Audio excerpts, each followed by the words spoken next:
Target 1000 like for next episode. अगर आप लोगों का कोई भी क्वेश्चन पूछना है स्टोरी से रिलेटेड तो आप सभी मेरे टेलीग्राम चैनल को ज्वाइन कर लो, लिंक डिस्क्रिप्शन में है और कमेंट बॉक्स में पिन भी है, वह से आप लोग ज्वाइन कर सकते हैं। And this story is upload on my YouTube channel audio novel हुंडीचर 131। युवराज की युवरानी आलीशान रूम में। आलीशान room interior blue and white बीच किंग साइज बिस्तर लगा हुआ था। लेफ्ट साइड में ब्लू कलर का सोफा सेट और राइट साइड में क्लोजेट रूम और बड़ी सी बालकनी में झूला और गुलाबी लिली के फूल के गमले लगे बाहर गार्डन का बहुत ही सुंदर व्यू दिख रहा था, जहां दूर तक जंगल के अलावा कुछ दिखाई नहीं दे रहा था। बिस्तर के सामने कांच का वॉशरूम, बिस्तर के हेडरेस्ट के ऊपर प्रिंस की बड़ी सी व्हाइट शर्ट और ब्लैक पेंट में बॉक्सिंग पोज में पिक्चर। बिस्तर के बीच व्हाइट कलर का टेडी बेयर रखा हुआ था जिस पर एंजल नाम लिखा था। थोड़ी देर में बाथरूम का दरवाजा खुला और प्रिंस एक व्हाइट टॉवल में बाहर निकला। प्रिंस की बॉडी पहले की तरह स्लिम नहीं थी। प्रिंस की ब्रॉड चेस्ट, वी शेप कमर, six pack abs, perfect biceps, लंबे सेक्सी पैर, उसकी परफेक्ट बॉडी बिल्डर वाली बॉडी पर पानी की बूंदें मोती की तरह चमक रही थी। प्रिंस के लंबे गीले बालों से पानी टपक कर सीने से होता हुआ टॉवल के अंदर जा रहा था। प्रिंस के इस हॉट लुक को कोई भी लड़की ने देख बेहोश होकर गिर जाती। प्रिंस जल्दी से बिस्तर के पास गया, टेडी बेयर को हक कर बोला, एंजल आई मिस यू। मैं पहले की तरह आपको कब हक करूंगा, मैं आपको बाहों में भरकर सोना चाहता हूँ। प्रिंस की आंखों के सामने दक्षता के बिना कपड़ों की बॉडी आ जाती है, उसके गाल और कान लाल हो जाते हैं। फिर एकदम से प्रिंस मदहोश कर देने वाली आवाज में बोला, हम साथ में शावर लेंगे और आपको खूब सारा प्यार करूंगा। एंजल, मैं आपको बहुत बहुत मिस करता हूँ। बस कुछ वक्त और इंतजार कर लो, मैं जल्द ही आपके पास आ जाऊंगा, फिर हम दोनों मिलकर पहले की तरह रहेंगे।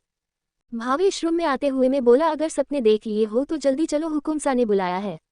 प्रिंस क्यूट सा मुंह बनाकर हेयर ड्रायर लेकर बाल सुखाते हुए बोला, भाभी वो तुम्हारे हुकुम सा है, मेरे हैंडसम काका सा है। वो मुझे कभी भी कुछ नहीं बोलेंगे, तुम सबको डांट पड़ सकती है। वो मुझे कभी नहीं डांटते। भावेश धीरे से बुदबुदाते हुए बोला, हुकुम सा आपको नहीं डांटते युवराज, वो आपकी सारी गलतियों पर भी हमें ही डांटते हैं। भावेश कुछ नहीं बोला, वो वहां कुछ देर खड़ा रहा, कुछ सोचकर रूम से बाहर चला गया।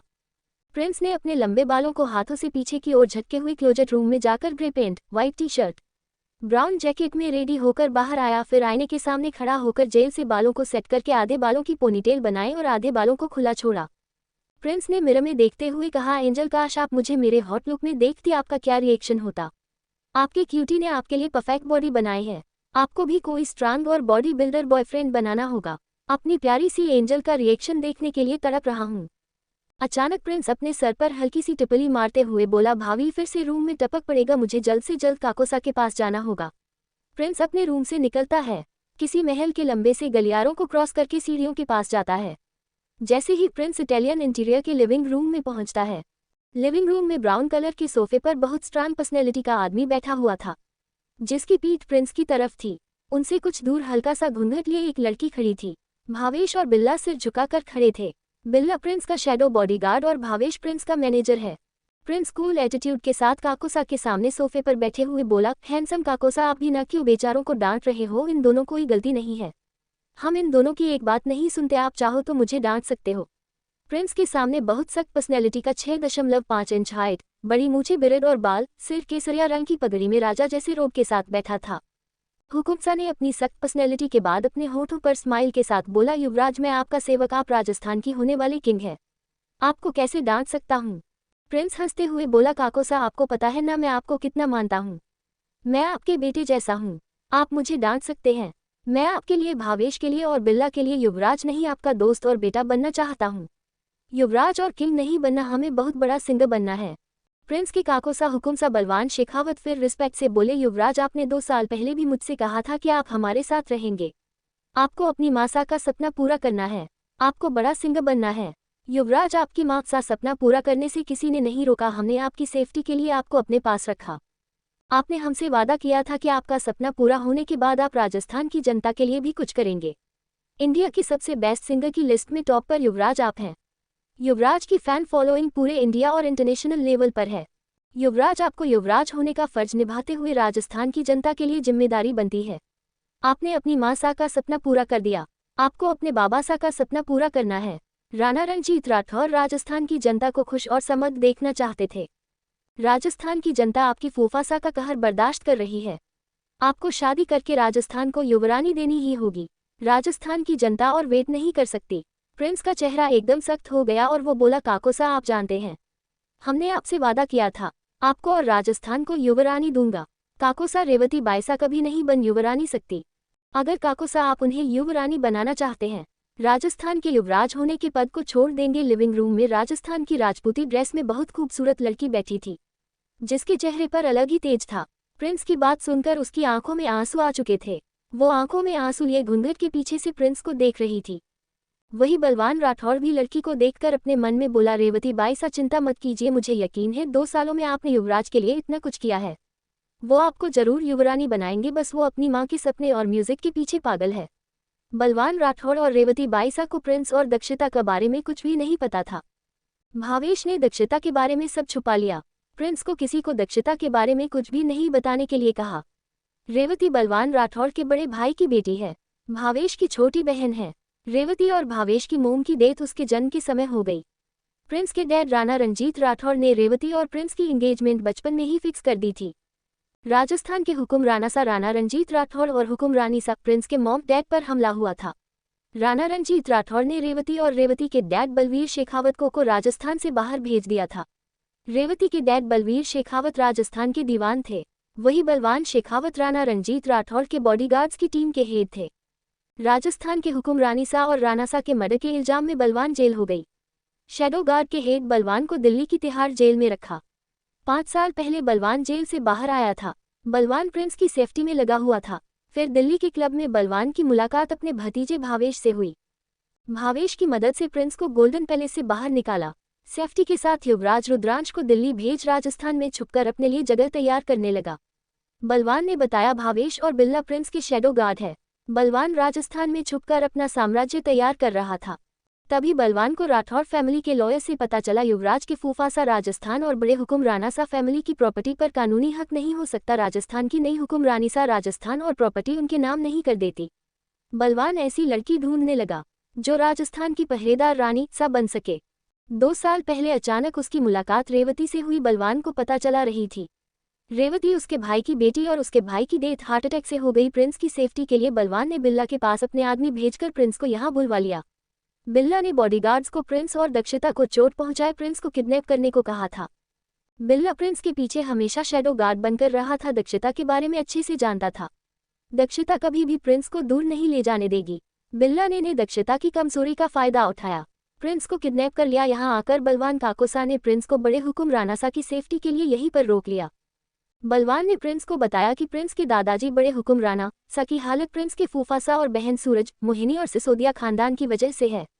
हुक्मराना सा और रानी सा की डेथ भी सिसोदिया खानदान की साजिश की वजह से हुई थी। प्रिंस ने सोचा शायद दक्षिता को किडनैप भी उसी के दुश्मनों ने किया है। दक्षिता की कंडीशन याद करके प्रिंस ने दक्षिता से दूर रहने का फैसला किया। प्रिंस ने डिसाइड किया वो बहुत स्ट्रांग और पावरफुल बनेगा, अपनी एंजल के पास जाएगा।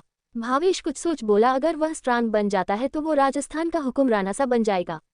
दक्षिता हुक्मरानी सा बन जाएगी तो वो अपने आप ही पावरफुल हो जाएगा। प्रिंस और भावेश को दक्षिता की ताकत के बारे में कुछ भी नहीं पता था।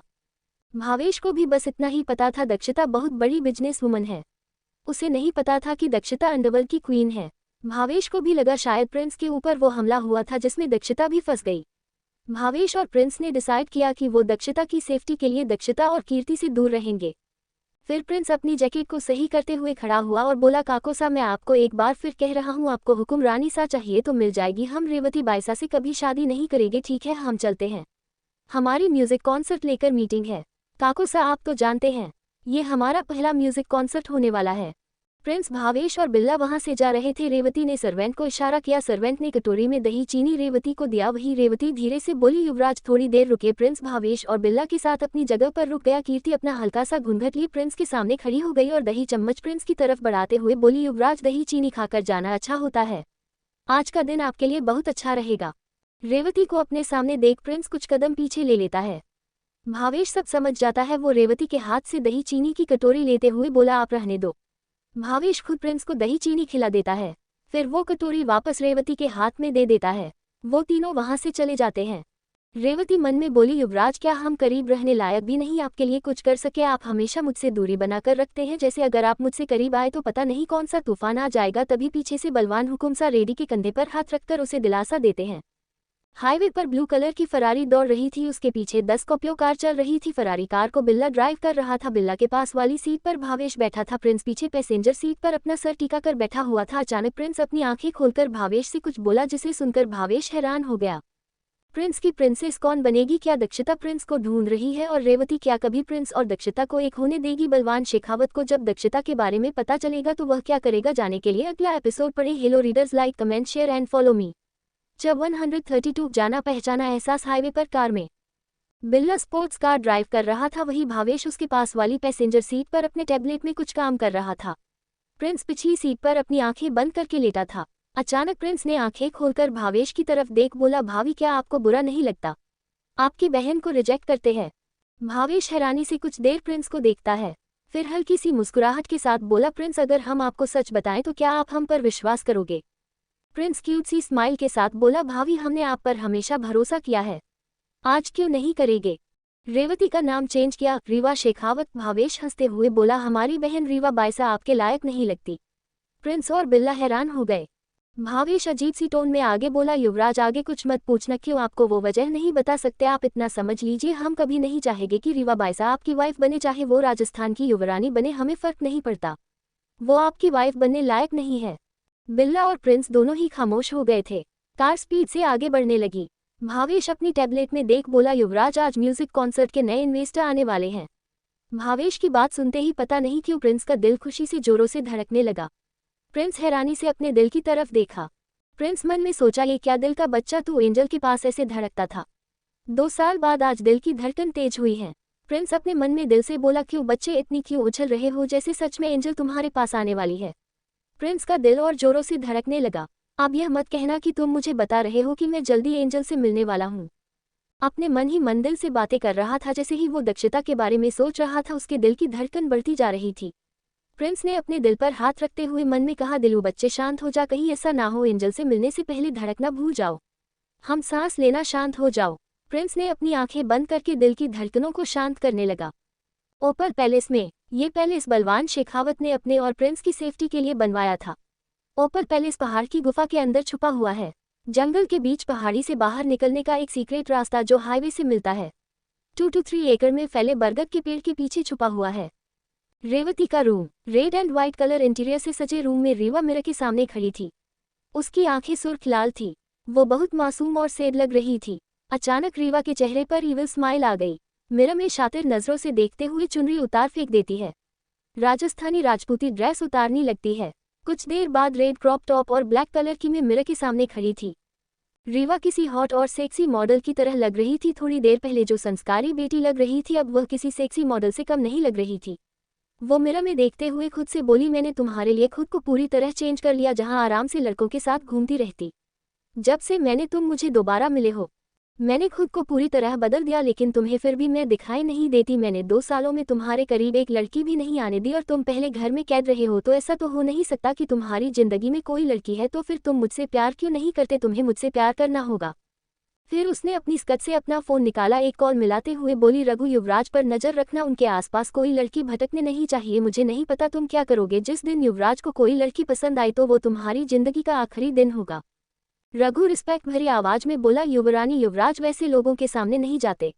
लड़कियां युवराज के प्यार में कैसे पड़ सकती? लड़कियों ने कभी युवराज को देखा भी नहीं होगा। युवराज सिर्फ युवरानी के हैं। सारे क्लाइंट से भावेश हुकुम सा डील करते हैं। मुझे यकीन है युवराज सीसीटीवी से मीटिंग अटेंड करेंगे, वो किसी के सामने भी नहीं जाएंगे। रघु सीरियस आदमी बोला, युवरानी उनके म्यूजिक कॉन्सर्ट की टेंशन है।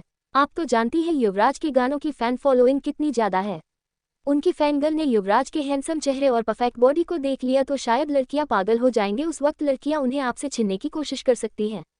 रीवा गुस्से से चिल्लाकर परफ्यूम उठा मिरर पर मारते हुए बोली, रघु तुम अपनी औकात मत भूलो, और तुम्हें पता है म्यूजिक कॉन्सर्ट को रोकने के लिए क्या करना है। जब हमने 2 सालों में युवराज को दुनिया के सामने नहीं आने दिया, अब कैसे आने दे सकते हैं? जब तक युवराज मुझसे शादी करने के लिए तैयार नहीं हो जाते, तब तक दुनिया के सामने नहीं आ सकते। युवराज पर सिर्फ मेरा हक है, वो एक बार मेरे बन जाए, फिर मैं युवराज को दुनिया के सामने आने दूंगी। फिर उन लड़कियों को मैं कभी अपने युवराज को छीनने नहीं दूंगी। गुस्से में फोन काट देती है। बिस्तर के पास जाकर एक बटन दबा दी है। रूम में बहुत कम रोशनी हो जाती है। वही रूम में प्रोजेक्टर ऑन हो जाता है। फर्श और वॉल पर प्रिंस की बड़ी बड़ी तस्वीरें दिख रही थी। नीचे फर्श पर बड़ी सी फोटो थी। जहां प्रिंस अपनी बाहें फैलाकर एक पहाड़ पर खड़ा था। रीवा तस्वीर के ऊपर लेते हुए बोली, मेरे युवराज आप कब मुझे अपनी बाहों में समाने मौका दोगे? मैं आपकी तस्वीरों की बाहों में सोते हुए थक चुकी हूँ। मुझे आपकी बाहों में सच में सोना है। वो तस्वीर को प्यार से सहलाने लगी। फिर रीवा जुनून से बोली, कोई मेरे प्यार को जुनून कहे या पागलपन, आप सिर्फ मेरे हो, मैं आपको किसी का नहीं होने दूंगी। आई लव यू युवराज, मैं आपसे बहुत प्यार करती हूँ। आपका मुझे अपनी वाइफ और युवरानी बनाकर राजस्थान कब लेकर जाओगे? सबके सामने बोलोगे मैं आपकी वाइफ और राजस्थान की हुक्मरानी सा हूँ। मैं आपसे बचपन से प्यार करती हूँ। मैंने कितनी कोशिश की आपके पास आने, डैड ने मुझे आपके पास आने नहीं दिया। अंत में थक हार कर मुझे उन्हें मारना पड़ा। वह मुझे आपको भूलने के लिए कह रहे थे। वो बोले, तुम्हारी जान को खतरा है। अगर तुमने युवराज रुद्रांश राठौर से शादी की, मेरा मरा हूँ मैं आपसे हमेशा के लिए दूरी बनाकर किसी और के साथ आगे बढ़ जाऊँ। लेकिन युवराज, आप तो जानते हैं ना मैं आपसे कितना प्यार करती हूँ। रीवा अपनी आवाज में अजीब सी कसक के साथ बोली, मेरे युवराज, मैं आपको छोड़कर किसी और के साथ आगे कैसे बढ़ सकती हूँ? हम दोनों के प्यार के बीच पापा ने आने की कोशिश की। रीवा अपने पापा को याद करके रोने लगी। उसकी आंखों में हिसाब दर्द और आंसू बहने लगे। रीवा रोते हुए बोली, मैंने पापा को बहुत समझाया, पापा आपकी परी युवराज के बिना नहीं रह सकती। पापा ने मेरी एक नहीं सुनी। वो मेरा कितना ख्याल रखते थे, अपने हाथों से खाना खिलाते थे। मेरे पापा हमेशा मेरा बच्चों की तरह मेरा ख्याल रखते। आपके लिए मुझे उन्हें मारना पड़ा, उन्हें मैंने आपके पापा के पास भेज दिया। मेरे पापा को समझा सकते हैं, हम और आप एक दूसरे के लिए बने हैं। हुकुम राना सा कितने अच्छे थे, हमारी बचपन में ही एंगेजमेंट करा दी। उसी दिन मैंने आपको अपना हुकुम सा मान लिया था। आप राजस्थान की हुकुम राना सा बनेंगे और मैं आपकी हुक्मरानी सा। ये बोलकर वह उस तस्वीर को प्यार से सहलाने लगी। रीवा को नहीं पता था, लेकिन कोई खिड़की के पास खड़ा रीवा की यह सारी बातें सुन रहा था। Lyrics music industry. प्रिंस की कार लिरिक्स म्यूजिक इंडस्ट्री की पार्किंग में आकर रुकी। प्रिंस ने ब्लैक कलर का ओवरकोट, ब्लैक कलर का फुल मार्क, जिसमें उसकी आंखों के अलावा कुछ भी नजर नहीं आ रहा था, आंखों पर ब्लैक सेट लगाए पार्किंग एरिया से इंडस्ट्री के अंदर की ओर जा रहा था। अचानक प्रिंस की टक्कर उसी की तरह ब्राउन लेदर के कपड़ों में फुल कवर इंसान से हो गई। वो इंसान गिरने वाला था। प्रिंस ने उसे कमर से पकड़ गिरने से बचा लिया। उस इंसान ने डर की वजह से अपनी आंखें बंद कर ली। थोड़ी देर बाद अपनी आंखें खोलकर प्रिंस को देखा तो उसकी आंखें हैरानी से चौड़ी हो गई। प्रिंस को भी जाना पहचाना एहसास महसूस हुआ। उसे ऐसा लग रहा था जैसे वो इस इंसान को पहचानता है। तभी बिल्ला ने प्रिंस को आवाज दी, बोला, युवराज। प्रिंस ज्यादा ना सोचकर उस इंसान को सीधा खड़ा करता है। फिर वो बिल्ला और भावेश की तरफ बढ़ जाता है। भावेश और बिल्ला ने भी फेस कवर कर रखा था। वो इंसान अभी एकटक प्रिंस को देख रहा था। उसे प्रिंस जाना पहचाना लग रहा था। ब्लू कलर फरारी से एक लड़की black T shirt, skin tight blue jeans, grey colour के ओवरकोट, फेस मास्क और ब्लैक बैग के साथ ब्राउन लेदर के कपड़ों में कवर इंसान के पास आकर कंधे पर हाथ रखते हुए बोली, दक्षु यहाँ क्या कर रही हो? बॉयज गेट अप में ये दोनों और कोई नहीं, कीर्ति दीवान और दक्षिता मेहरा थी। यहाँ म्यूजिक कॉन्सर्ट अरेंज करने के लिए इन्वेस्टर्स बनकर मीटिंग करने आई थी। दक्षिता लिरिक्स म्यूजिक इंडस्ट्री के एंट्रेंस की तरफ देखते हुए बोली, मुझे ऐसा लगा जैसे मैंने अभी थोड़ी देर पहले क्यूटी को महसूस किया। कीर्ति गुस्से से बोली, तुम आज भी उसे नहीं भूली? तुम्हें पता है ना, वो दोनों धोखेबाज हमें बिना कुछ बताए भाग गए और तुम आज भी उसका इंतजार कर रही हो। दक्षु, तुम पागल हो क्या? तुम्हें याद नहीं वह तुम्हें मौत के मुंह में अकेले छोड़कर भाग गया था? दक्षिता गुस्से से कीर्ति को घूरते हुए बोली, किट्टू, मैं जानती हूँ इन 2 सालों में बहुत कुछ बदल गया है। तुम्हारी सिचुएशन समझ सकती हूँ। मेरा क्यूटी मुझे छोड़कर भागा नहीं था। उस दिन क्यूटी का किडनैप हुआ था। मेरी आंखों से वो लोगों क्यूटी को बेहोश करके किडनैप करके ले जाते हुए देखा था। तुम भले ही भावेश को भूल गई हो, मैं अपने क्यूटी को कभी नहीं भूल सकती। अपनी पूरी लाइफ उसका इंतजार करूंगी। कुछ पल को कीर्ति की आंखों में बेइंतहा दर्द दिखा। वो भावेश को कभी नहीं भूली। फिर कीर्ति ने अपने इमोशन छुपाते हुए गुस्से से दक्षिता से बोली, दक्षु चलो एक बात बताओ, प्रिंस का किडनैप हुआ। तब भावेश ने लेटर में यह बात साफ लिखी थी, हमको प्रिंस की सेफ्टी की चिंता करने की जरूरत नहीं है और उसे ढूंढने की कोशिश नहीं करनी चाहिए। फिर तुम ऐसे कैसे कह सकती हो? उसका किडनैप हुआ? मुझे तो ऐसा लगता है वो दोनों मासूमियत का नाटक कर रहे थे। मुझे तो लगता है दोनों हमारे पास किसी मकसद से आए थे। मुझे अभी तक मकसद समझ में नहीं आया। दक्षिता कीर्ति को घूरते हुए बोली, किट्टू, अगर उनका कोई मकसद होता तब तुम्हें समझ में आता। अपना फालतू का दिमाग चलाना बंद करो। मुझे नहीं पता कि तुम भावेश से इतना गुस्सा क्यों हो। मैं अब क्यूटी के खिलाफ एक शब्द भी नहीं सुनना चाहती। से मेरी जिंदगी में मेरा क्यूटी किसी फरिश्ते की तरह आया था। आज मैं कितनी बदल चुकी हूँ। मुझे रिश्तों की कीमत समझ में आ गई। जरूरी नहीं कुछ रिश्ते दूर हो जाए तो बाकी रिश्तों की कदर ना करें। इतने बड़े साइकोलॉजिकल डिजास्टर प्रिंस की वजह से ही बाहर निकल पाए। दक्षिता खुद के गुस्से को शांत करके बोली, किट्टू, मैं प्रिंस को लेकर कोई बहस नहीं चाहती। चलो, मीटिंग के लिए देर हो रही है। कीर्ति अच्छी तरह जानती थी दक्षु भले ही पहले की तरह गुस्सा नहीं करती और अच्छे से बात करती थी, वो अब उतनी ज्यादा गुस्से वाली नहीं रही थी। आज भी प्रिंस के बारे में कुछ भी नहीं सुन सकती थी। वो अभी प्रिंस को लेकर उतनी ही पजेसिव और सेंसिटिव है। इधर लिरिक्स एंटरप्राइज में जाते हुए प्रिंस भी पीछे मुड़कर देख रहा था। उसे पता नहीं क्यों उस इंसान को देखकर एहसास हो रहा था जैसे उस इंसान को बहुत करीब से जानती है। प्रिंस भावेश और बिल्ला को छोड़कर कभी किसी के इतना करीब नहीं रहा, इसका एहसास उसे इतना जाना पहचाना क्यों लग रहा। प्रिंस का दिल तेजी से धड़क रहा था, ऐसा लग रहा था उसकी एजेंट उसके बहुत करीब है। प्रिंस को समझ नहीं आ रहा था उसे ऐसा एहसास क्यों हो रहा है। वो बहुत खुश था। प्रिंस ने अपने मन में कहा, आज एंजल मिल जाए, हम एंजल को एक बार हग हमारी इन बाहों में महसूस करना चाहते हैं, उनका वो एहसास और खुशबू को महसूस करना चाहते हूँ। 2 साल उनकी यादों में कैसे गुजरे हैं ये हम ही जानते हूँ। वो कहते हैं ना, कुछ पाने के लिए कुछ कीमती वक्त खोना भी पड़ता है। मैं अपनी एंजल को अपनी हुक्मरानी सा बनाकर अपने साथ गोल्डन पैलेस लेकर जाऊंगा। अब हम फूफासा और मोहिनी दीदी को उनके कर्मों की सजा देकर रहेगी। वैसे भी एंजल को दादू से मिलाना है, दादू एंजल से मिलकर कितनी खुश होंगे। ये सोचकर प्रिंस के चेहरे पर बड़ी सी स्माइल आ गई। तभी पीछे से आवाज आए, मिस्टर वायर, क्या प्रिंस और दक्षिता की मुलाकात होगी? क्या कीर्ति भावेश को कभी माफ करेगी? जब रीवा को दक्षिता और प्रिंस के बारे में पता चलेगा तब वह क्या करेगी? जाने के लिए अगला एपिसोड पढ़े। Hello readers, like comment share and follow me. Prince और दक्षिता की मुलाकात जल्द ही होने वाली है, लेकिन एक अलग ही रूप में, एक अलग ही स्टोरी के साथ उनकी केमिस्ट्री इस बार बहुत ज्यादा अलग होने वाली है। इन 2 सालों में प्रिंस और दक्षिता में बहुत सारे बदलाव आए हैं। अगर कुछ बदला नहीं है तो वह है प्रिंस की मासूमियत और दक्षिता की पजेसिवनेस और रुथलेस पर्सनैलिटी। अब प्रिंस में थोड़ी मैच्योरिटी आ गई है, वहीं दक्षिता में अपने रिश्तों के लिए सेंसिटिविटी आ गई है। उन दोनों में ये बदलाव लाने के लिए उन दोनों को अलग करना जरूरी था, तभी उन दोनों को एक दूसरे के प्यार और एहसास की कीमत होती। इसीलिए आप लोग चिंता मत कीजिए, मैं प्रिंस और दक्षिता को हमेशा के लिए अलग नहीं करने वाली। जीवन में कुछ बदलाव के लिए थोड़ी दूरियां तो आती ही है। CH-133 प्रिंस की बाहों में दक्षिता लिरिक्स म्यूजिक इंडस्ट्री में। प्रिंस, भावेश और बिल्ला कॉन्फ्रेंस रूम की तरफ बढ़ रहे तभी पीछे से आवाज आई। रिसेप्शन पर अधेड़ उम्र की बहुत ही खूबसूरत महिला बोली, वायर आप आ गया। प्रिंस ने पीछे मुड़कर देखा, सामने 40-45 ब्लू बिजनेस सूट में लिरिक्स म्यूजिक इंडस्ट्री की president Mrs Sushma Verma polite smile के साथ खड़ी थी।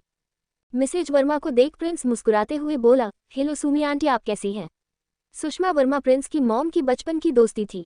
बलवान शेखावत ने प्रिंस को लिरिक्स म्यूजिक इंडस्ट्री साथ काम करने पर बात पर कुछ नहीं कहा था और सुषमा जी भी प्रिंस की सेफ्टी के लिए उसकी आइडेंटिटी छुपा कर रखती थी।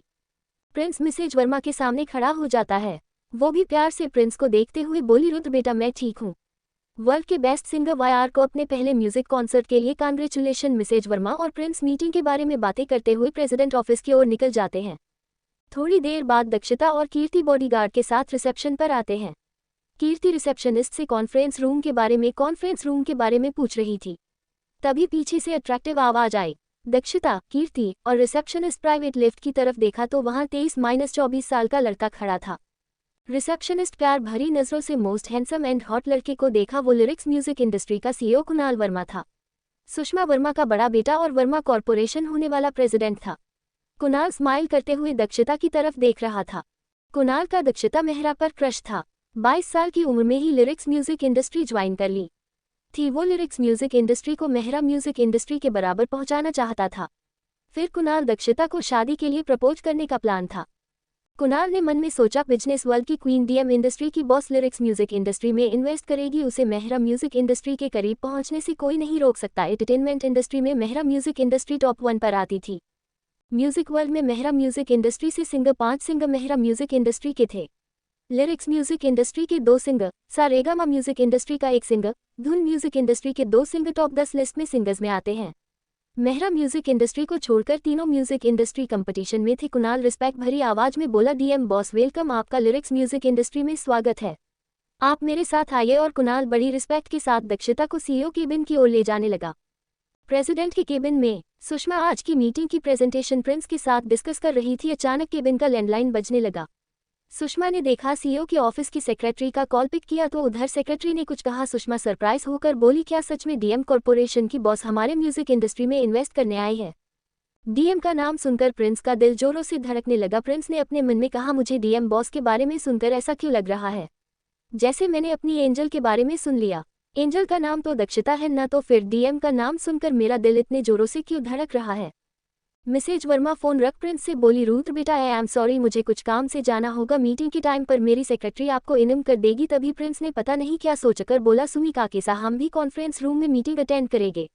भावेश, बिल्ला और उनके पास खड़ा रघु हैरानी से प्रिंस को देखा। प्रिंस जब से लिरिक्स इंडस्ट्री में आया था तब से अजीब भी है बिहेव कर रहा था।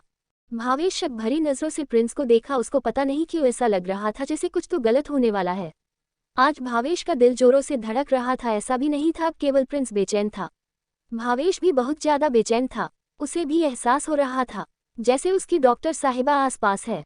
भावेश अच्छी तरह जानता था जिस तरह प्रिंस और वो सब कुछ छोड़कर गायब हो गए थे, उस वजह से शायद दक्षिता और कीर्ति दोनों उनसे नफरत करती है। भावेश प्रिंस को दक्षिता से किसी हाल में मिलने नहीं देना चाहता था। वो नहीं चाहता दक्षिता गुस्से में प्रिंस को कोई दर्द देने वाली बात बोले। भावेश को इतना तो पता था दक्षिता भावेश को कभी भी चोट नहीं पहुंचाएगी, लेकिन 2 सालों का दर्द दक्षिता अपने दिल में प्रिंस के इस तरह छोड़कर जाने से बर्दाश्त कर रही होगी। उस दर्द में दक्षिता अपने शब्दों से प्रिंस को हट कर सकती थी। भावेश सब कुछ बर्दाश्त कर सकता था, प्रिंस को हट होते हुए नहीं देख सकता था। भावेश ने अपने मन में कहा, मेरा दिमाग कह रहा है प्रिंस को कॉन्फ्रेंस रूम में जाने से रोक लूं, लेकिन दिल चाहता है कि कॉन्फ्रेंस रूम में जाकर सुकून मिलेगा। सुषमा ने प्रिंस की बात पर कुछ नहीं कहा। वो जल्दी से सीईओ के ऑफिस की ओर चली गई। इधर दक्षिता और कीर्ति का दिल जोरों से धड़क रहा था। दक्षिता अपनी बेचैनी भरी नजरों से इधर उधर देख रही थी और बेचैनी से एक जगह पर कंफर्टेबल बैठ भी नहीं पा रही थी। कीर्ति अपने दिल की बड़ी धड़कनों को इग्नोर कर रही थी। कीर्ति ने अपने मन में कहा, काश तुम कभी मेरे सामने ना आओ। अगर तुम इस बार मेरे करीब आए तो मैं तुम्हें बर्बाद कर दूंगी। जिस तरह तुमने मुझे बर्बाद किया, तुमने मेरा सुकून मुझसे छीन लिया। हर वक्त तुम्हारी यादों से घिरी रहती हूँ, भले ही मैं तुमसे कितनी ही नफरत क्यों ना करती हूँ। दिल का एक कोना आज भी बेइंतहा प्यार करता है। अगर तुम मेरे सामने आए और एक बार फिर मुझे छोड़कर गए, मेरा दिल वो दर्द बर्दाश्त नहीं कर पाएगा। मैं कभी भी अब तुम्हारे करीब नहीं आना चाहती। मिसेज वर्मा सीईओ के ऑफिस में डीएम दक्षिता और कीर्ति को देख रिस्पेक्ट से बोली, डीएम बॉस, वर्मा कॉर्पोरेशन ने सोचा हमारे इतनी छोटी सी कंपनी में इन्वेस्ट करेगी। हमें उम्मीद है आपको हमारे साथ बिजनेस करके डिसअपॉइंटमेंट फील ना हो। हमें बिजनेस आगे बढ़ाने की नई अपॉर्चुनिटी मिलेगी। आप हमारे काम से सेटिस्फाइड होंगी। आप एक बार हमारे बेस्ट सिंगर वाईआर से मुलाकात करनी थी, फिर आपको यकीन हो जाएगा। जब से लिरिक्स म्यूजिक इंडस्ट्री ने सिंगर आर्टिस्ट वाईआर के साथ काम शुरू किया है, तब से लिरिक्स म्यूजिक इंडस्ट्री टॉप 2 में आने लगी है। टॉप -10 सिंगर में वाईआर टॉप 2 पर आता है। गामा म्यूजिक ग्रुप टॉप -7 था, जिसमें 2 लड़कियां और 3 लड़के का म्यूजिक बैंड है। Lyrics music industry public concert चाहती थी। इन्वेस्टर वाईआर के म्यूजिक या गामा ग्रुप को चुन सकते हैं। वाईआर और गामा ग्रुप वैसे एक का पब्लिक कॉन्सर्ट होगा। कॉन्सर्ट की इन्वेस्टमेंट हासिल करने के लिए मीटिंग होने वाली थी। कॉन्सर्ट में डीएम इंडस्ट्री के अलावा कई इन्वेस्टिंग इंडस्ट्री इन्वेस्ट करना चाहती थी। उनकी इन्वेस्टमेंट पाने के लिए आज वाईआर और गामा ग्रुप के म्यूजिक के बारे में प्रेजेंटेशन होने वाली थी। मिसेज वर्मा के साथ कुछ बातें करने के बाद वो कॉन्फ्रेंस रूम की तरफ बढ़ जाते हैं। कॉन्फ्रेंस रूम में सारे इन्वेस्टर आ चुके थे। जब इन्वेस्टर कंपनी के प्रेसिडेंट को डीएम बॉस के मीटिंग में आने के बारे में पता चला, सारे इन्वेस्टर बहुत एक्साइटेड थे। थोड़ी देर बाद मीटिंग रूम में एक दूसरे से बातों का सिलसिला शुरू हुआ। पूरा मीटिंग रूम शोरगुल से भर गया। अचानक मीटिंग रूम का दरवाजा खुला। Mrs Verma, Kunal, DM boss और डीएम की पर्सनल असिस्टेंट कीर्ति केडी और डीएम सेक्रेटरी ईशा अंदर आए। सारे इन्वेस्टर दक्षिता को लालच भरी नजरों से दूर रहे थे। दक्षिता और कीर्ति ने सबको इग्नोर कर दिया। कुणाल खड़ा होकर गामा म्यूजिक ग्रुप के परफॉर्मेंस, सिंगिंग, वीडियो और म्यूजिक के बारे में एक्सप्लेन करने लगा। सबको गामा म्यूजिक ग्रुप का टैलेंट बहुत पसंद आया, लेकिन सब टॉप 10 सिंगर में टॉप -2 पर आने वाला वाईआर लिरिक्स कंपनी का सिंगर है। सब लोग बिना किसी इंटरेस्ट के गामा म्यूजिक ग्रुप के टैलेंट के बारे में सुन रहे थे। अचानक दक्षिता का फोन रिंग करने लगा। दक्षिता ने देखा यह उसके दादू का कॉल है, तो वो कॉल अटेंड करने के लिए मीटिंग रूम से बाहर चली गई। दक्षिता कॉरिडोर के अंत में खड़ी होकर बात कर रही थी। प्रिंस वॉशरूम की तरफ जा रहा था। अचानक एक जानी पहचानी आवाज सुनाई दी। प्रिंस आवाज का पीछा करते हुए कॉरिडोर के अंत में पहुंचा। प्रिंस ने देखा ब्राउन लेदर के ओवरकोट में लड़का किसी से फोन पर बात कर रहा है। प्रिंस ध्यान से उसकी बातें सुनने लगा। दक्षिता ने अपनी दादू से कॉल पर कहा, दादू आप यूएस से कब वापस आ रहे हैं? अपनी बेटी के प्यार में अपनी गुड़िया को मत भूल जाना। प्रिंस की आंखें तेजी से चमकने लगी। उसकी आंखें सितारों की तरह चमक रही थी। प्रिंस ने अपने मन में कहा, एंजल। प्रिंस को अब सब कुछ समझ में आ गया। पार्किंग में दक्षिता उसके बाहों में गिरी। उसके दिल की धड़कनें क्यों बढ़ गई? क्योंकि यह उसकी एंजल थी। प्रिंस ने देखा कि दक्षिता ने फोन कट करके मीटिंग रूम की तरफ बढ़ रही है। प्रिंस जल्दी से वॉशरूम के अंदर छुप गया। दक्षिता की नज़र अचानक लेडीज वॉशरूम रूम पर पड़ी तो वह उसके अंदर घुस गई। वही प्रिंस गलती से लेडीज वॉशरूम में चला गया था। वो तो भगवान का शुक्र था कि वहां पर कोई लेडी नहीं थी, वरना प्रिंस की आज अच्छे से धुलाई हो जाती। तभी प्रिंस ने देखा दक्षिता वॉशरूम में आ गई तो उसकी दिल की धड़कन और तेजी से बढ़ गई। अचानक प्रिंस के मन में पता नहीं क्यों ऐसा आया कि वह एक बार दक्षिता को गले से लगाकर अपने दिल को सुकून पहुंचाने। ये सोचकर प्रिंस ध्यान से दक्षिता की एक्टिविटी नोटिस करने लगा। दक्षिता ने जल्दी से वॉशरूम में फ्रेश होकर आई। मिरर के सामने खड़ी होकर हाथ क्लीन कर रही थी। तभी प्रिंस दक्षिता के पीछे खड़ा हो गया। दक्षिता ने जैसे ही मिरर में अपने पीछे किसी को खड़ा देखा तो वो उस पर अटैक करने ही वाली थी। अचानक उसे अपनी बाहों में भर लिया गया। दक्षिता को बहुत तेज गुस्सा आया। उसकी बॉडी एक जाने पहचाने एहसास को महसूस कर अपनी जगह पर जम गई। वही दक्षिता भी हैरान थी कि वो अजान आदमी का विरोध क्यों नहीं कर पा रही। दक्षिता को कुछ समझ नहीं आ रहा था। वही प्रिंस को ऐसा लग रहा था जैसे कोई कड़ी धूप में तपने के बाद ठंडे और ताजी हवा में आ गया हो, वैसा सुकून प्रिंस को महसूस हो रहा था। 2 सालों की जुदाई में तपने के बाद दक्षिता की बाहों के ठंड में आकर उसे अलग सुकून महसूस हो रहा था। सुकून तो दक्षिता भी महसूस कर रही थी। उसे बड़ा गुस्सा भी आ रहा था। उसी गुस्से में दक्षिता ने अपने अंदर मौजूद सुकून को नजरअंदाज कर दिया। प्रिंस की बाहों से निकलने के लिए बार बार अपने हाथ पैर मार रही थी। प्रिंस भी दक्षिता को छोड़कर तेजी से वॉशरूम से बाहर निकल जाता है। वही दक्षिता एक पंच वॉश बेसन पर मारा वो स्पेशल टुकड़ों में बांटकर पूरे वॉशरूम में फैल गया था। दक्षिता की आंखें सुर्ख लाल थी। ऐसा लग रहा था जैसे वह किसी का खून कर देना चाहती हो। उसको बहुत गुस्सा आ रहा था। कोई अनजान आदमी कैसे उसे हक सकता है। दक्षिता का बस चलता तो वो उस आदमी को यही जिंदा गाड़ दे दी। दक्षिता गुस्से से वॉशरूम से बाहर निकली। उसने सोच लिया था कि वो मिसेज वर्मा से बात करके उस इंसान के बारे में पता लगा प्रिंस को अच्छा खासा सबक सिखाएगी। उसकी हिम्मत कैसे हुई उसे हक करने की। दक्षिता ने ये हक सिर्फ प्रिंस को दिया था। इधर प्रिंस अपने दिल की धड़कनों और सांसों को संभालते हुए प्रिंस मीटिंग रूम की तरफ बढ़ गया। भावेश और बिल्ला मीटिंग रूम के बाहर खड़े प्रिंस का वेट कर रहे थे। प्रिंस तेज सांसों और धड़कनों की हालत देख भावेश ने पूछा, युवराज आपको क्या हुआ? प्रिंस भावेश को गुस्से से गौर कर देखता है। बिल्ला ने मीटिंग रूम का दरवाजा खोला तो प्रिंस मीटिंग रूम के अंदर चला गया। सारे इन्वेस्टर प्रिंस को देखने लगे, फिर चुपचाप अपनी चेयर की ओर बढ़ने लगा। जैसे ही प्रिंस अपनी चेयर पर बैठा तभी तेज आवाज के साथ मीटिंग रूम का दरवाजा खुला तो सब लोग हैरानी से दरवाजे की तरफ देखने लगे। Hello readers, like comment share and follow me. जब 134 आंखें चुराना मीटिंग रूम में। प्रिंस मीटिंग रूम में एंटर करते ही जल्दी से कुणाल के पास वाली चेयर पर बैठ जाता है। कुणाल अपने पास प्रिंस को बैठा देख बोला, युवराज अब आपने कौन सी शैतानी कर दी है जो आप इतने घबराए हुए हैं? ये सुनते ही प्रिंस का दिल तेजी से धड़कने लगा। प्रिंस ने अपने मन में कहा, कुणाल भाई को कैसे पता चला कि हम अभी क्या करके आए हैं? अभी खतरनाक शेरनी के मुंह में हाथ देकर आया हूँ। भाई आप घबराने की बात कर रहे हैं, हम डर से कांप रहे हैं। पहले हमारी एंजल कितनी स्वीट थी, अब कितनी गुस्सैल हो गई है। फिर खुद को शांत करके प्रिंस कुणाल को देखकर बोला, भाई आप भी ना कुछ भी बातें करते रहते हैं। हम जैसा मासूम बच्चा कब से शैतानी करने लगा? प्रिंस को इनोसेंट होने की एक्टिंग करते देख कुणाल का मुंह बन गया। कुणाल होठों पर फेक स्माइल के साथ प्रिंस को देखकर अपने मन में बोला, वाह यार आप मासूम पहले मासूम बच्चे हुआ करते थे। 2 सालों में तुम शैतान के दादोसा हो मेरे सामने, तो यह अपनी 2 कौड़ी की इंटेलिजेंस मत झाड़ो। इधर भावेश भी मीटिंग रूम में आता है। जैसे उसने मीटिंग रूम में कदम रखा उसके दिल की बेचैनी को थोड़ा सुकून मिलने लगा। दिल की धड़कन और तेज हो गई। उसने अपनी नजरें घुमाकर सबको देखना शुरू किया। भावेश और कीर्ति की नजरें एक दूसरे से मिली तो दोनों को एक अजीब सा सुकून देने वाला एहसास हुआ कि इस एहसास को दोबारा महसूस नहीं करना चाहती थी। उसने अपनी आंखें झुका ली। भावेश को कीर्ति का ऐसा करना पसंद नहीं आया। भावेश मन में बोला, इस अजनबी का इस तरह आंखें झुकाना मुझे क्यों बुरा लग रहा है? मैं तो इसे जानता भी नहीं, अगर डॉक्टर साहिबा ऐसा करती शायद मुझे बुरा लगता। फिर भावेश चुपचाप प्रिंस के पास आकर बैठ जाता है। भावेश तिरछी नजरों से कीर्ति को देख रहा था। दीक्षिता और कीर्ति बॉयज के गेटअप में आई थी। वही कीर्ति भावेश को देखते हुए मन में बोली, मुझे ऐसा क्यों लग रहा है जैसे भाभी और प्रिंस है। दोनों की पर्सनैलिटी दोनों से बिल्कुल भी नहीं मिलती। कहीं दक्षिता का भ्रम सच तो नहीं, प्रिंस और भावेश कहीं आसपास तो नहीं। कीर्ति ने अपनी एक नज़र पूरे मीटिंग रूम पर मारी। उसे भावेश और प्रिंस को छोड़कर किसी से अपनेपन का एहसास नहीं हो रहा था। कीर्ति ने अपने हाथों की मुट्ठी बनाए अपना सर झुकाकर अपने लैपटॉप में देखने लगी। दक्षिता गुस्से से तमतमाते हुए मीटिंग रूम में आती है। दरवाजे की तेज आवाज सुनकर सब उस तरफ देख रहे थे। दक्षिता के गुस्से से भरे ओरा को महसूस कर सबके बॉडी में सिहरन दौड़ गई। प्रिंस का मन कर रहा था वो टेबल के नीचे छप जाए, दक्षिता को दिखाई नहीं दे। वही दक्षिता गुस्से से मिस्टर वर्मा के पास आई। उन्हें कुछ बोलने ही वाली थी। अचानक उसकी नज़र कुणाल के पास बैठे लड़के पर गई।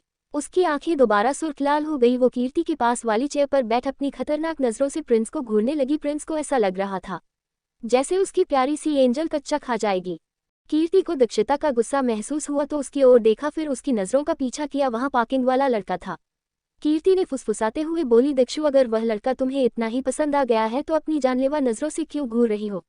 बेचारे को प्यार भरी नजरों से देखो, उसे भी तुमसे प्यार हो जाए। दक्षिता गुस्से से दांत पीसते हुए कठोर मगर धीमी आवाज में बोली, किट्टू मुझे तुम पर यकीन है, तुम मुझे गुस्सा नहीं दिलाना चाहोगी। कुछ देर अपना मुंह बंद रखो, मेरा अभी बहुत ज्यादा दिमाग खराब है। कीर्ति अपने मन बोली, लगता है इस हैंडसम ने कुछ तो गड़बड़ की है।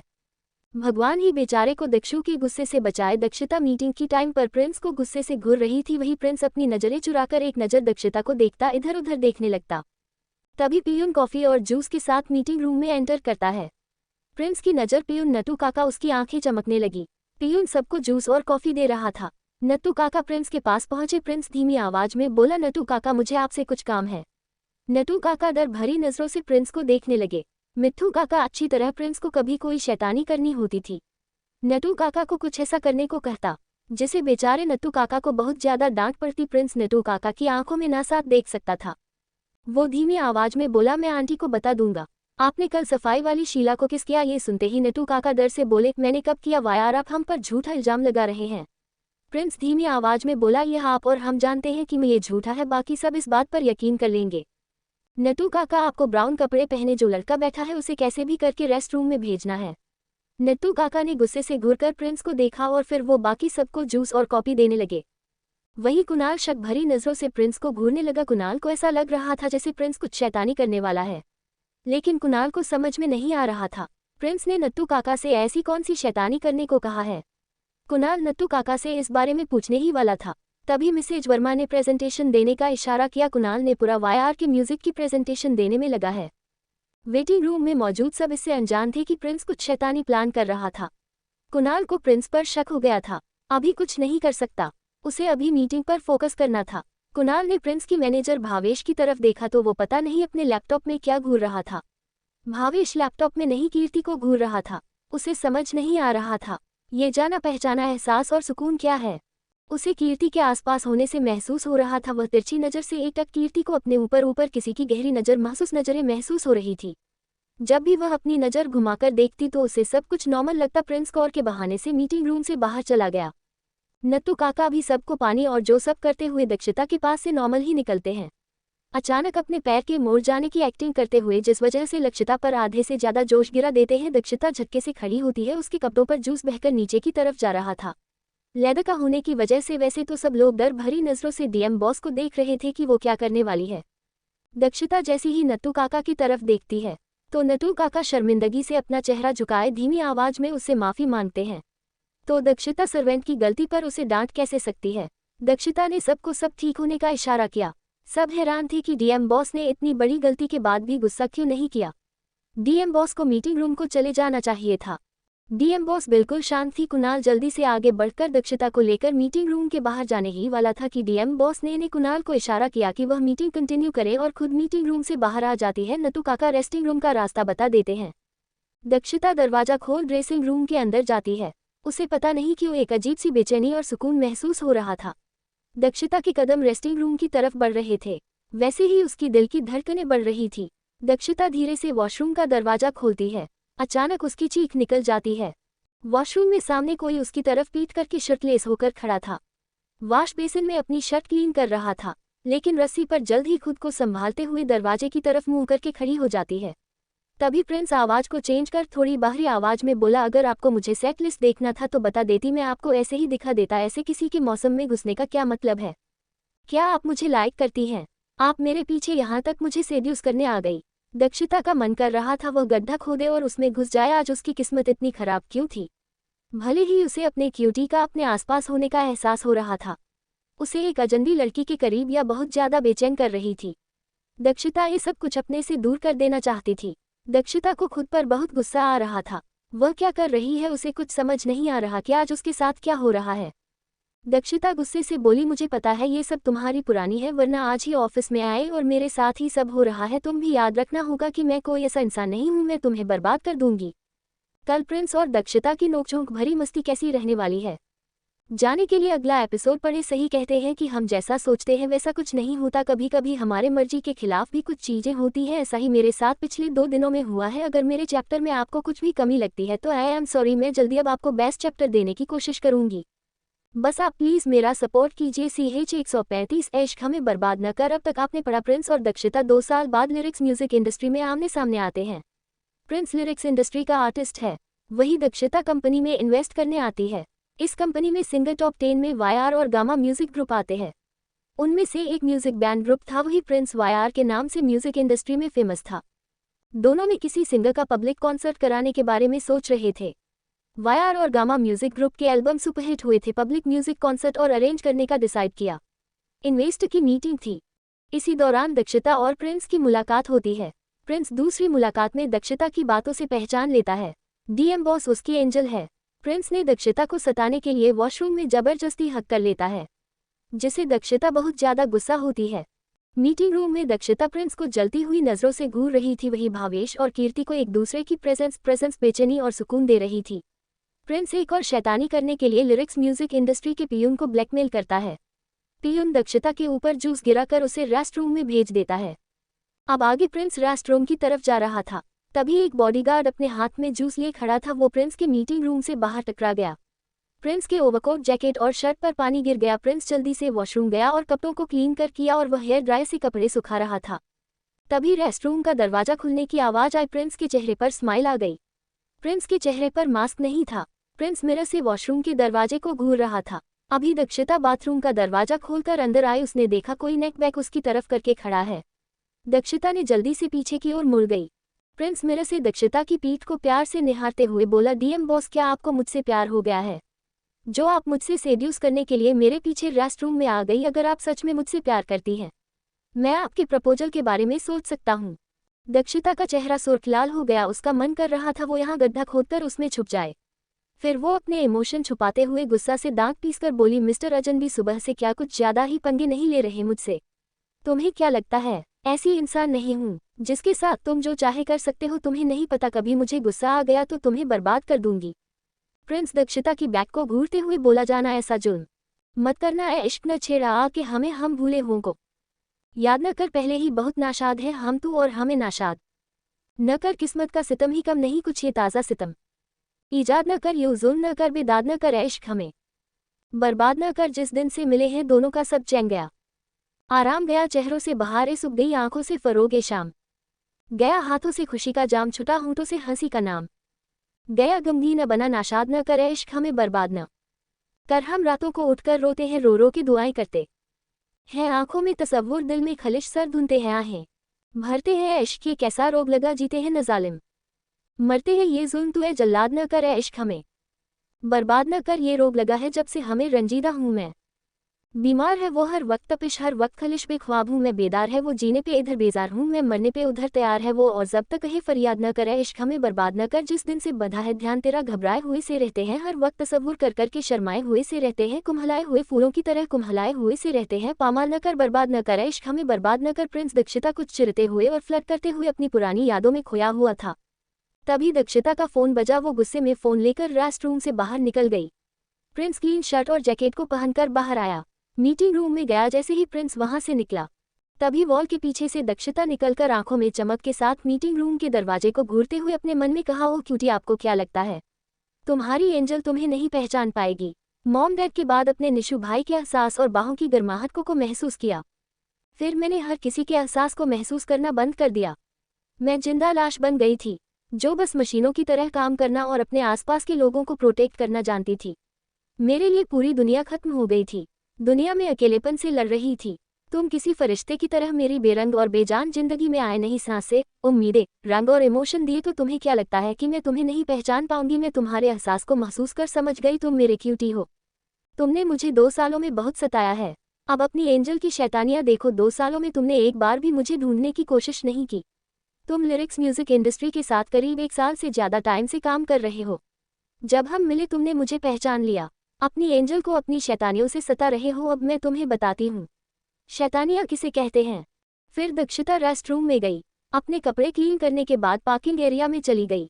कीर्ति को मैसेज करके बता दिया कि वो मीटिंग की डिटेल लेकर सीधा होटल रूम पर आ जाए। इधर प्रिंस एकटक मीटिंग रूम के दरवाजे को देख रहा था। प्रिंस अपने मन में बोला, एंजल ऐसी क्या बात कर रही है जो इतना टाइम लग रहा है? इतनी जरूरी मीटिंग मिस करके फोन पर कैसे बिजी रह सकती है? प्रिंस का दिल बेचैनी से भर गया था। प्रिंस दक्षिता को अपने सामने देखना चाहता था। उसका तो मन कर रहा था वो दौड़कर दक्षिता के पास जाए और उसे चिल्लाकर बोले वह अपनी एंजल का क्यूटी है, वो उसे इग्नोर कैसे कर सकती है।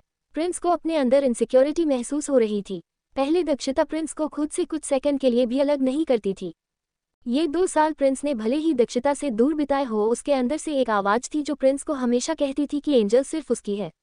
जब वो दक्षता के पास जाएगा, दक्षता पहले की तरह हमेशा उसे अपने करीब करके रखेगी, पहले की तरह कोई दोनों के करीब नहीं आ पाएगा। दोनों अपनी एक दुनिया अलग से दोबारा बना लेंगे, जैसे पहले हुआ करती थी। पहले वो दोनों भले ही बाकी फ्रेंड्स के साथ रहते थे, तब भी दोनों की एक अलग दुनिया थी। वो दुनिया प्रिंस को दोबारा चाहिए थी। प्रिंस को अपनी और एंजल की दुनिया में बहुत महसूस हो रहे थे। उसके अंदर की सिक्योरिटी खत्म ही नहीं हो रही थी। प्रिंस के मन में यही चल रहा था, काश एंजल उसके पास आए और उसे कसकर अपने गले से लगा ले और पहले की तरह उनके बीच बिल्कुल भी दूरियां ना हो। यहाँ तक कि मीटिंग रूम में दोनों एक दूसरे की दुनिया में गुम हो या वो दक्षता के साथ उसकी बाहों में बिस्तर पर सो सके। बजे ही इन 2 सालों में प्रिंस ने रेस्ट करने की रोज सोता था। नींद में दक्षता के बाहों की गर्माहट और सुकून मिस करता था, जिस वजह से प्रिंस की रातों में कई बार नींद खुल जाती थी। वह अपने बिस्तर पर हाथ घुमाकर दक्षता को ढूंढने की कोशिश करता। जब अपने पास अपनी एंजल को नहीं आता तो अचानक उसकी आंखें नम हो जाती, लेकिन प्रिंस जानता था वो अभी दक्षता के पास नहीं जा सकता। प्रिंस मायूस होकर दोबारा लेट जाता, फिर एकटक सीलिंग को घूरते हुए अपने और अपनी एंजल के साथ बिताए लम्हों को याद करके दिल को सुकून पहुंचाने वाले एहसास को महसूस करने लगता। इसी तरह रातों में जाकर अपनी नींद पूरी करता। प्रिंस के म्यूजिक करियर के सॉन्ग में दक्षता और प्रिंस की दर्द, सुकून, बेचैनी, दूरियों और ब्यूटीफुल मेमोरी को याद करके बनाए गए थे। कुछ उनके 2 सालों की तरफ बेचैनी, एक दूसरे के लिए दिल में बढ़ते प्यार को महसूस करते उसने गाने और धुन लिखी थी। प्रिंस जल्दी टॉप -10 सिंगर में टॉप 2 पर आने लगा था। दक्षता लिरिक्स म्यूजिक इंडस्ट्री से निकल पार्किंग एरिया में अपनी कार में बैठ गई। प्रिंस के आने का इंतजार कर रही थी। दक्षु अपनी क्यूटी को सताना चाहती थी, अपने क्यूटी के 2 सालों बाद क्यूटी को देख लेना चाहती थी। इधर जब प्रिंस से अपनी बेचैनी बर्दाश्त नहीं हुई तो वो मीटिंग रूम को छोड़कर बाहर जाते हुए भावेश से बोला वो अब और मीटिंग अटेंड नहीं करेगा। वह सब कुछ डिसाइड कर ले, जब मीटिंग खत्म हो जाए और उसके जो भी डिटेल्स हो वह उसे सेंड कर दे। अभी प्रिंस कुछ देर अकेले रहना चाहता है। भावेश खुद भी बेचैन था, उसने प्रिंस की बातों पर ध्यान नहीं दिया। वह अभी भी कीर्ति को एकटक तिरछी नजरों से देख रहा था। वही कीर्ति ने अपने लैपटॉप पर कुछ चीजें और डिटेल्स ऐड किए। कुणाल और मिसेज वर्मा की तरफ देखते हुए बोली, मैंने सब डिसाइड कर लिया है, हमें कहाँ इन्वेस्ट करना है अब, और मीटिंग में टाइम वेस्ट नहीं करना चाहती। मुझे एक बहुत ही जरूरी मीटिंग में जाना है। आई एम सॉरी मैम, अब मैं चलती हूँ। ये बोलकर कीर्ति अपनी टीम के साथ मीटिंग रूम से निकल जाती है। वही भावेश शांति से मीटिंग रूम में बैठा रहा, क्योंकि वह प्रिंस का मैनेजर था। वह वहां से पूरी मीटिंग कंप्लीट होने तक नहीं मिल सकता था। सारे इन्वेस्ट अभी भी वही थे, पार्किंग एरिया में। प्रिंस धीरे धीरे बढ़ते हुए अपनी कार की तरफ बढ़ रहा था। प्रिंस धीरे से बोला, ये पता नहीं एंजल कहाँ चली गई, क्या मैंने उन्हें थोड़ा ज्यादा परेशान कर दिया। गुस्से में कितनी क्यूट लगती है, पहले मैं इतना नहीं समझता था, अब उन खूबसूरत लम्हों की कीमत समझ में आ रही है। काश एंजल पहले की तरह ही मेरे करीब आ पाती। एंजल को और नहीं सताऊंगा, जब एंजल मिलेगी मैं उन्हें साफ बता दूंगा कि मैं उनका क्यूटी हूँ। प्रिंस अपनी कार के पास आया, ब्लू फरारी में बैठकर वहां से निकल गया। उसके पीछे दक्षता अपनी सिल्वर कलर की जैगवार लेकर निकल गई। प्रिंस अभी भी बेचैनी से अपनी कार चला रहा था, जिसे हाईवे पर चल रही बाकी कार पर ध्यान नहीं दे पा रहा था। दक्षता को प्रिंस की हरकत पर गुस्सा आ रहा था। दक्षता को एहसास हो गया कि प्रिंस का ड्राइविंग पर बिल्कुल भी ध्यान नहीं है। उसने अपने बॉडीगार्ड को एक मैसेज किया, फिर प्रिंस की कार को ध्यान से देखने लगी और अपनी कार प्रिंस के थोड़े करीब ले गई। फिर प्रिंस का पीछा करने लगी। वहीं कुछ देर में उस हाईवे पर मौजूद सारी कार ऐसे गायब हो गई जैसे यहाँ पर बिल्कुल भी ट्रैफिक नहीं था। प्रिंस की कार नागिन की तरफ बल खाते हुए सड़क पर दौड़ रही थी। प्रिंस अपनी एंजल की बाहों में जाने के लिए तड़प रहा था। इधर कार में दक्षता को प्रिंस पर बहुत ज्यादा गुस्सा आ रहा था। थोड़ी देर में प्रिंस की कार एक बीच पर पहुंची। मुंबई शहर में यहाँ प्रिंस अपनी आइडेंटिटी छुपा कर रहा था। 2 साल पहले बलवान शेखावत ने मुंबई में ही खुद कोशिश कर लिया था। यहाँ पर हुक्मरानी सा की दोस्त मिसेज वर्मा की मदद से प्रिंस को छुपा भी दिया था। वह अंडरग्राउंड पैलेस मिसेज वर्मा ने ही बलवान को ढूंढ कर दिया था। दक्षता इंडिया की सारी म्यूजिक कंपनी में इन्वेस्ट करके प्रिंस को ढूंढना चाहती थी। दक्षता अच्छी तरह जानती थी प्रिंस कहीं भी छुपा हुआ क्यों ना हो, वो अपनी माँ का सपना पूरा करने के लिए म्यूजिक कंपनी को जरूर ज्वाइन करेगा। दक्षता ने 2 सालों में लगभग म्यूजिक कंपनियों में इन्वेस्ट कर दिया था। जब उसने लिरिक्स कंपनी में इन्वेस्ट करने का सोचा तब जाकर उसे प्रिंस मिला था।